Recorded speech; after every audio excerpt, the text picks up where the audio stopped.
સો hi guys, good morning, જય માતાજી. કેમ છો તમે બધા? આજની સવાર મારી પડી ગઈ છે અને ઘરનું બધું જ કામકાજ મેં પતાવી દીધું છે અને મસ્ત હું નાહીને રેડી થઈ ગઈ છું.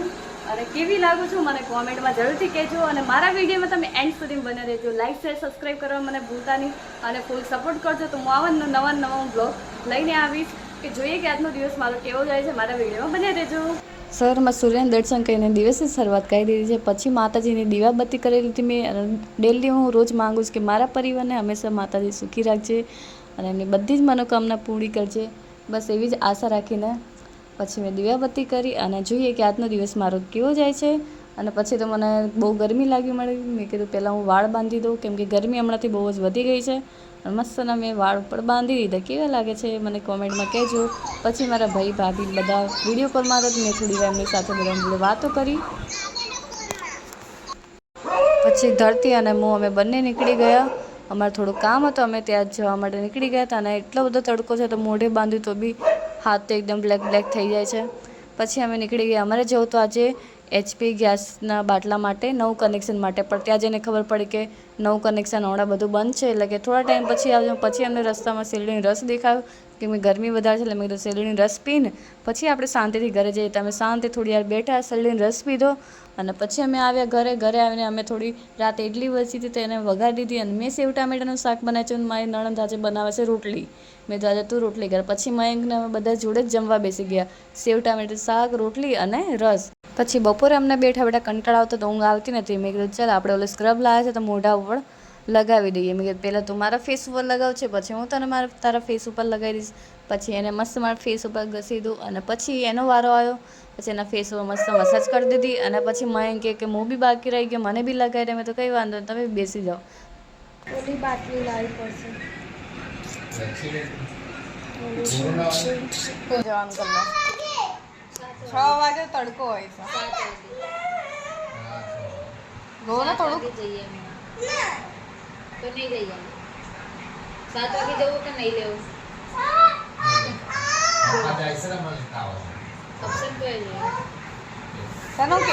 એ તને કીધું તો હવાર આવવા નતું કીધું કે પિયંગેર હવાર આવજે, તું તને ગલ્લો લઈ આવે, આપણે રીલ્સ બનાવશો.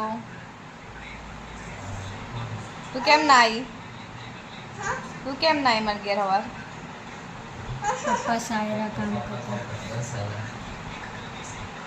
રિક્ષામાં બેજા ને તાર મમ્મી બેન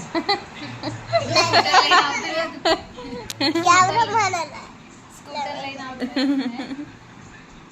લઈને આવતો રહ્યું તું ને અહીંયા. એ તો અહીંયા બધું નાઈ જાય. તું ત્યાંથી ફૂલ કરે ને ચાર્જિંગ, એટલે છે કે મારા ઘર સુધી સ્કૂટર આવી જતા. એકલું આવી જવાનું હતું તાર. આવી ના જવાય એકલું?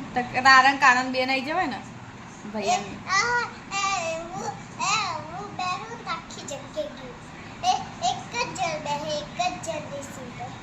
એવું કરે કાનન. સાયકલ ચલાવતી હતી એ કોની હતી? તો સાયકલ કાલ સાયકલ તારી છે તો બસ કાનન સાયકલ આપી દે. તારે સ્કૂટર લઈને આવવા, બંને જણા નવા ને.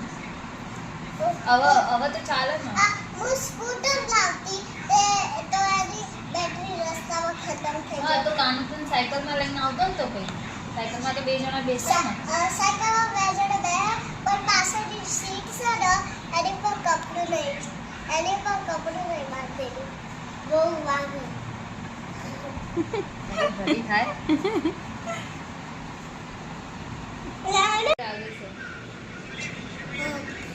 એટલે ગરમી લાગી ને તે હું કરવા પહેરીને રાખી છે.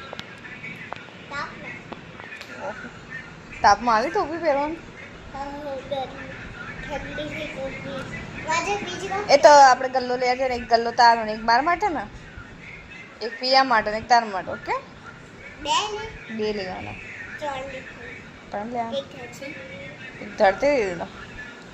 પૈસા કોણ આપશે મને નાખવા માટે? તું આપીશ?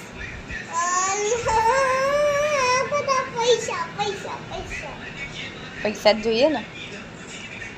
પૈસા ના આવતો તો સ્કૂટર. પછી અમે આવી ગયા હતા ડીમાર્ટમાં. ડીમાર્ટ મોડાસામાં 3 મહિના પહેલાં જ નવો બન્યો છે.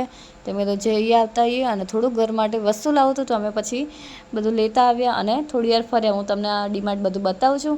તમે મોડાસાથી હોય તો મને કોમેન્ટમાં જરૂર કહેજો કે તમે આ ડીમાર્ટે ગયા છો કે નહીં. પછી અમે બધું વસ્તુ લઈને અને બિલ બનાવી દીધું. તો ગાઈસ અમે નીકળી ગયા છે આટો મારવા માટે અને અહીંયા આવ્યું છે જાદુગર જયરાજ અને વિજય. જાદુગર જયરાજ અને વિજય. પછી અમે આટો મારતા પછી તરબૂચ ખાધું, શાંતિ બેસીને વાતો કરી, બહુ બધી મસ્તી કરી અને પછી અમે નીકળી ગયા ઘરે જવા માટે. આજનો બ્લોગ તમને કેવો લાગે છે મને કોમેન્ટમાં જરૂર કહેજો અને ગમે તો લાઈક શેર સબસ્ક્રાઈબ કરવાનું ભૂલતા નહીં. મળીએ આપણે નવા મિની બ્લોગમાં. બધાને જય માતાજી.